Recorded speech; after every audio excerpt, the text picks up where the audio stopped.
for a naughty introduction. Thank you so much. Now you'll be responsible if there is any problem with that introduction when we go home. You don't have to live there, I do.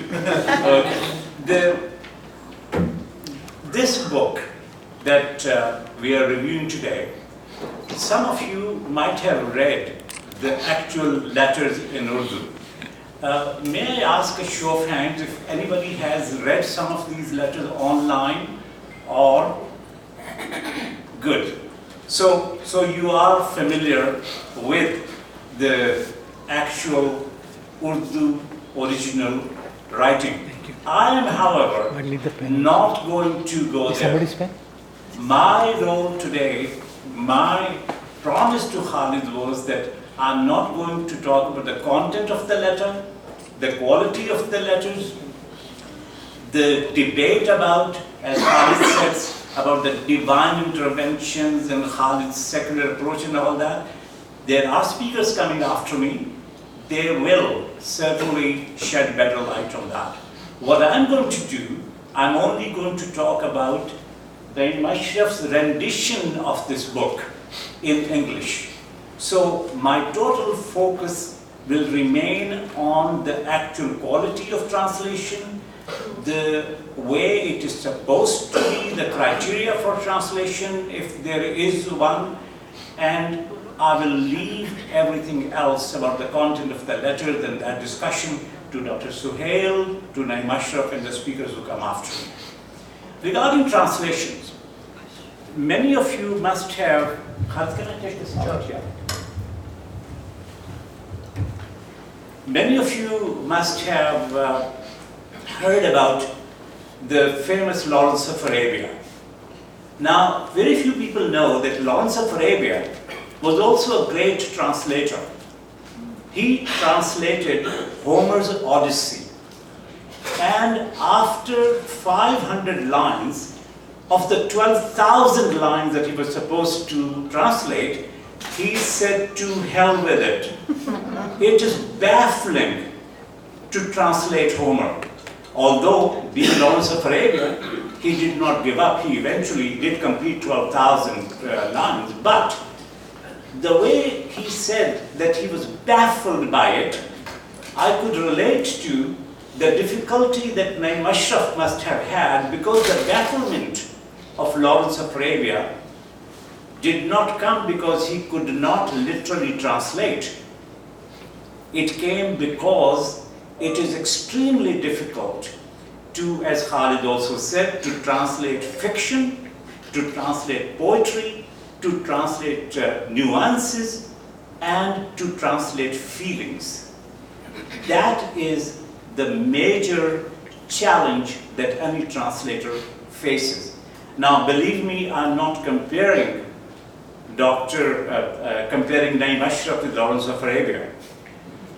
But there is only one thing common between the two is that he was Colonel Lawrence, and we have this Colonel Naeem Ashraf. He is a colonel in Pakistan Army. So that is one thing in common between the two. And till I met him yesterday for the first time, I didn't know that he's also flamboyant like Lawrence of Arabia. So in any case, the first criteria of a translation is accuracy. Accuracy, but not literal translation. Because if you go into literal translation, you can go to Google, it's very easy. You have dictionaries in abundance you can translate. And by the way, don't mind if I spice my conversation with a little bit of Urdu in it. For example, if somebody were to translate the act of Naeem Ashraf's translation, it's a hard task. It may be an impossible task.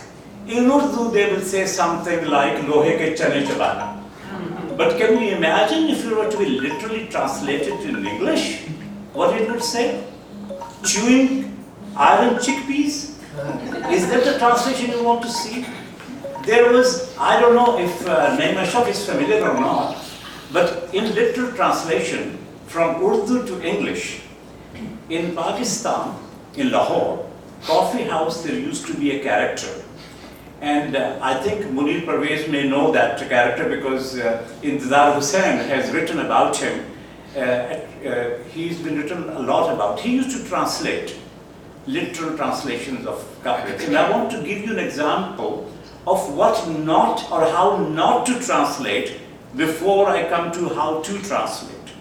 So an example of his translation was, he translated a verse, many of you must have heard, and I'll say it in Urdu first, then translate it in English. It was, Badalta hai rang asmaan kaise kaise, zameen kha gayi hai jawan kaise kaise. And the translation he did was, the earth has eaten the young how. The earth has eaten the young how that changes the color of the sky, how. That was his translation.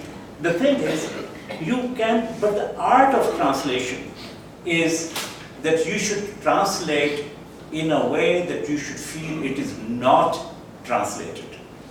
And I'm going to quote Ghalib on that the real successful translation is that one should be able to say, देखना तकरीर की लज्जत कि जो उसने कहा, मैंने ये जाना कि गोया ये भी मेरे दिल में है. That is real translation. You should feel that somebody said something that you are thinking about without you having told him that. But the verse translation, and again I'll go to Ghalib for that. The verse translation could be that Agahi Dane Sharidan Jis Qadar Chahe Bichaye Mudda Anqa hai apne Alame Taqreer ka. Because nobody can make any sense for what I'm saying because I'm being too literal. So Naim Ashraf, the first criteria being accuracy, but not literal, his translation is not only not literal, he seems to have gone into the nuances, into the feelings, into the thinking behind the back of the person who are writing those books and translated them in a way that at many places, I read the Urdu version and I read the English version, in many places, Khalid, no intent to offend, but in many places it seems that he has added to the beauty of the writing. He has enhanced the readability because there are things in those original letters which frankly sometimes they don't make sense for everybody. You have to work very hard to figure out. But in his translation, he has translated them in a way that it makes sense without, in any case, disturbing the content or the intent of the author. That is the art of translation, and I think Naim Ashraf has done justice to it. I want to give you just one small example of a few lines in Urdu, and then how he has translated. I'll give you the example of that. The Urdu version says, and this is the co-author Rabia writing to Dr. Suhail, आपके कुछ सवालात हैं, मैं इनका जवाब जल्द देने की कोशिश करूंगी. अभी बस इतना ही कि जिंदगी मेरे आसपास अपने पूरे वजूद और रंगों से रक्सा रही है और मैं उसे उम्र भर एक खुद साख्ता कैद से तकती रही हूँ. यूं मशाहिदात का सिलसिला जारी रहा, अलबत्ता लफ्ज़ों में यूं इजहार ये मेरे खालिक का तोहफा है. There goes his divine interventions and bringing God into everything. जो उसने राबिया को खलवत व तन्हाई के इवज़ दिया, यूं लगता है जैसे किरदार खुद बखुद चलकर आते हैं, अपना किस्सा सुनाते हैं और चले जाते हैं. इसीलिए मैं शायद अमर के मानी भी खो चुकी हूँ. So that's the original. Now that original may have some people wondering what is she trying to say. But then the way you have translated it, I found that you have actually clarified it. And the translation goes something like this. You have raised some questions in your letter. I'll answer those soon. For now, suffices to say that I find myself a quiet observer of life around me. I've been watching life dancing around and moving ahead from the observatory of my self-imposed prison. It has continued for decades. The art of putting my observation into words is a blessing of my creator. God again comes into the picture. He, in his magnanimity, might have bestowed upon Rabia the talent of writing as a reward for her loneliness and solitude. It seems to me as if the characters show up, tell me their tales, and walk away. This might be the reason that I do not attach any meaning to eternity. And I really want to congratulate Naima Ashraf for translating it in such simple and yet eloquent way, because you have made something very clear to the audience. They can read it without knowing Urdu at all. You can read his, and that's really the art of translation, that when you read it, you do not wish, oh my goodness, only if I had known the original writer. You read it as if it is a complete and a comprehensive and an original work of art. And that, I must say, Naeem Ashraf has succeeded in doing. Dr. Shahid is very fond of quoting Einstein. And generally he would say something to the effect that creativity is 1% inspiration and 99% perspiration. That's why people like me can never create anything. I just don't know how to work hard. But I must say, I dare not refute what Khalid has said, but then I also believe in, and again I'm quoting half Urdu, half Persian, Naeem Saadat Bazore Bazu Neest, Tana Bakshad, Khudai Bakshanda. It comes, there the divine intervention I think is valid. It is a gift. It is not necessarily acquired or acquirable. It can be acquired, but that acquired talent would still be contrived. It cannot compete with the natural talent. And the book to some degree showed it to me that there is a natural talent there which has succeeded in conveying the message of a person whose thinking is very different from the translator's own thinking.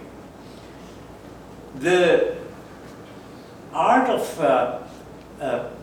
translation, the magic of translation, is that sometimes people, particularly in Urdu, people can get very melodramatic.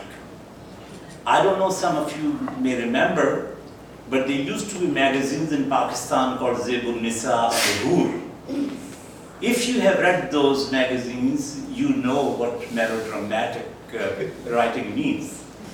And I must also say that there is melodrama in the original writing, but the way the translation has come out, it seems it is flawless in terms of getting rid of that melodrama and presenting the content that are cohesive and make a lot of sense. Particularly, there are areas where Khalid Suhail has delved into mysticism, Sufism, and although not in a religious way, but still talked about religion and religious personalities. That is something not easily translatable, because it is not only the language, it's also the culture.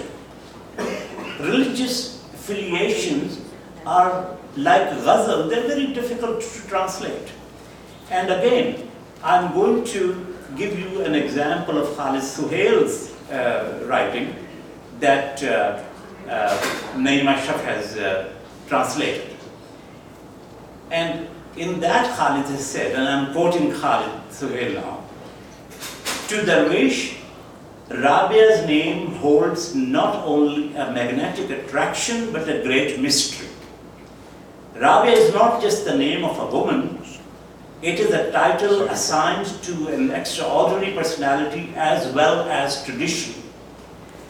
Dervish wrote the first essay of his life on Rabia Basri's personality in the philosophy of life. His bliss reached its peak when the editor published his commentary on Rabia Basri.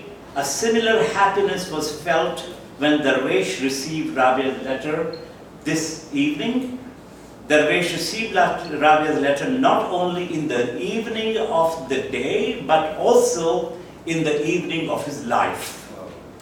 He felt as if the cycle of Rabia's life has been completed. It is the cycle that is symbol of infinity with neither a start nor an end. Dervish felt the aroma of two Rabias infused into each other.